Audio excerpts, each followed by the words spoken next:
What is going on, guys? Welcome back to another episode of the Music NFT podcast. Brock and Aaron back at it again with another episode to delight your ears. How are you, Brock? I'm great and excited as always to talk a little bit about music NFTs and what's been happening. We have been so busy in our personal lives. It's been crazy, but it's still been great to catch up as we do with the podcast and talk about what's happening in the music tech world. Today, a couple of things, bit of news. We want to talk about Noel Gallagher's release on Serenade.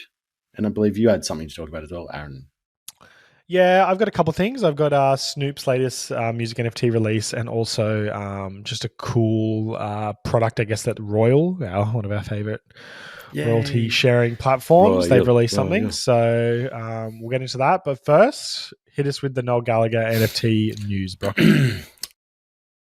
Recently as about 2 weeks ago, the top of the UK charts was being fought out by Noel Gallagher's High Flying Birds and Foo Fighters. I think this has come because it was quite a surprise to me when I saw the release, and I thought it would have had a bit bigger of a lead up, was their album, Council Skies, being released on Serenade. So obviously we know Serenade is a AU UK based brand, and they have official releases for the chart. So any releases that go out through Serenade are counted as sales on the UK and AU charts. Sorry, nearly got flubbed there. So I think what's happened, and judging from the news that I've looked at and just kind of understanding the music business as a whole, it looks like they have just greenlit some NFTs for release via Serenade to try and push the band into that number one spot. And for those of you that don't actually understand how charts work, it's actually more cash for the band as well. So they're not only making more cash via the NFT release, but they're actually making more cash by hitting that number one spot. And they also get trophies, etc. Like there's just a lot to be said about hitting number one. What kind of, do you know, like what kind of like, can you put a number to that? Like if like a band was to tens of thousands of dollars is the difference between 1 and 2. Yeah, I think money goes as far as the 10th spot. So every time that you pay money to the easiest way to explain it is a venue that plays licensed music pays that money to a governing body. That governing body then uses that money to pay royalties out, and they've got discretionary funds for other things they do. That includes the yearly awards nights and things like weekly chart payments. In Australia, I know that the difference between I don't even think I could stand corrected. I don't think 2, 3, 4, 5 get paid. I think it's just one. And I know it's in the tens of thousands of dollars. Number one, baby. If you're not first, you're last. Someone, if you out there knows all the statistics on it, come back to me. I know number one gets paid for a fact because someone's shown me the check before. And framed in their house. Flexed. So yeah, it's a smart play all around. But what interested me the most was what was released with it. Well, there was a couple of awards that came with Unlockables. Part of it, obviously, the high def downloads of all the tracks, waveform.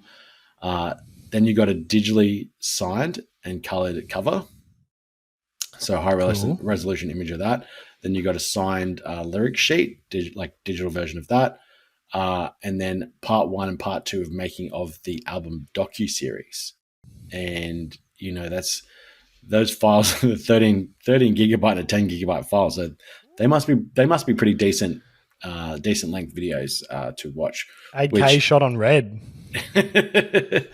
Which if you're a massive Noel Gallagher or High Flying Birds fan, would be something you could get as a collectible and be super stoked about that. So there was 1,000 copies of that released, sold out, I think pretty quickly that same day. So well done, Noel and the team over there, and for hitting that number one spot as well. Well done. Very, very cool. Kind of like in the same vein of that news from Brock, my news was Snoop Dogg. Snoop Dogg announced a digital like NFT passport series. So basically, you have the opportunity to buy I guess like a Snoop Dogg passport NFT, and what that will do is it will update over his summer tour, which is starting in July, and you'll be able to get access to, you know, free snippets of like video content, behind the scenes stuff, opportunity to buy some exclusive tour merch, all that kinds of stuff. So if you're, you know, obviously if you're a Snoop Dogg fan, this is great, but it's just like another way of, you know, utilizing those NFTs to cater to your fan base and your audience. You know, if you've got a tour coming up, definitely consider something like this where, you know, you can, you know, label it as like your tour NFT, and people who buy it will get more access than the general public to, you know, what you're doing on tour, which, you know, is something awesome for those hardcore fans of yours that want to be there with you but can't join you on the tour, and maybe they're just there for one day. But yeah, definitely something really, really cool. I mean, Snoop's, you know, made a fair bit of money on NFTs, so it seems weird. He's got that many out at the moment that, you know, why couldn't you have just done it to the ones that people have already bought? But, you know, We could be it cut is what it is. because we might have bought a couple. Yeah, we've definitely got some Snoop Dogg NFTs just sitting there doing nothing. But yeah, that's very, very interesting. The other bit of news that I had was Royal, the royalty NFT platform that we are big fans of over here at the Music NFT podcast. They've just released a web app on their website, royal.io. Could we be sorry to interrupt, Aaron? Could we be called Royal Maxis? I reckon we'd be called Royal Maxis. Mm. We own like what, 6? Oh no, we actually own Double. I think 11. We own 11 just Royal Maxis. NFTs. Maxed out. Just absolute maxed out of our minds. So Royal, if you want to sponsor the show, hit us up. They've released a song valuation calculator. And I mean, I'm sure this is available somewhere else. I'm sure of it. But it is cool that, like, especially the platform that they are releasing their own version of this, where you're able to search a song that's on Spotify and you can see kind of what the streaming valuation is. So, you know, here's something that'll blow your mind. Miley Cyrus's song Flowers, its streaming valuation is up to $20 million. Ooh. So Miley, where was the NFT? Because I would have loved to have jumped on that one. But yeah, it's like, it'd be interesting, you know, if you're an artist with songs on Spotify and you've got a couple thousand, tens of thousands, hundreds of thousands of streams. It'd be interesting to see what your streaming valuation is, and then you can kind of I think their goal for this platform is to encourage artists to have a look at what their streaming valuation is, and then maybe like consider using Royal to sell royalties on a song that they have or a song that they've got upcoming, and you can kind of see what percentage that you could give up and how much that would be, kind of thing. Yeah, to kind of confirm what you've said, there are multiple other calculators out there, but I'm sure is being current and refined is probably a little bit better, backed by a brand. There's a lot of, you know, dodgy websites with their own calculators on that are just looking for click-throughs.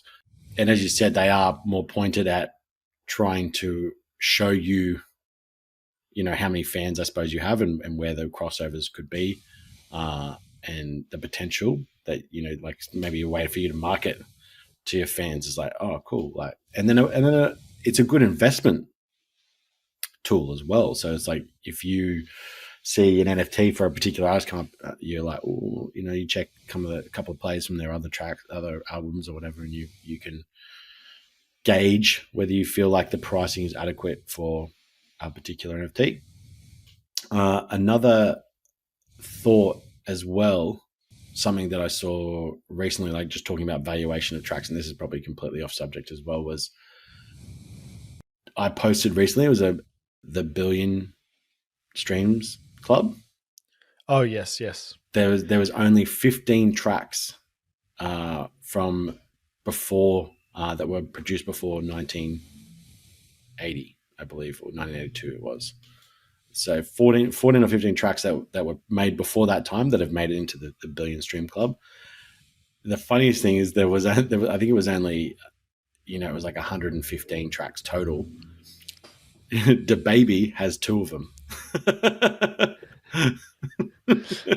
that are on his 2020 album.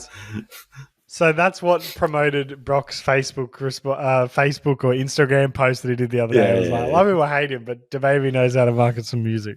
Yeah, if you want to look at how to promote a song, like if you're looking for marketing ideas on how to absolutely, like, I've never seen someone more committed to their brand and show more belief in their music than him, which is crazy to think about because you think of all the artists and you think of all the amazing songs that are out there. When you've got this one guy that's just hustling, like constantly playing his songs, constantly sharing fan-made videos and promoting that kind of stuff. So, got to shine a light on the people that are doing it. If you want to be successful, have a look at the successful people. See what they're doing. Billionaire Boys Club. DaBaby. Billionaire Boys Club. But with that, that's all we have for you today. Just a nice quick one. Just discussing some new things that Brock and I have checked out over the last week. If you'd love to give us a rate and review, follow, a like, all the love on socials, we appreciate it. Share it with a friend or a budding artist who's interested in the space. And we'll catch you on the next one. Bye. Deuces.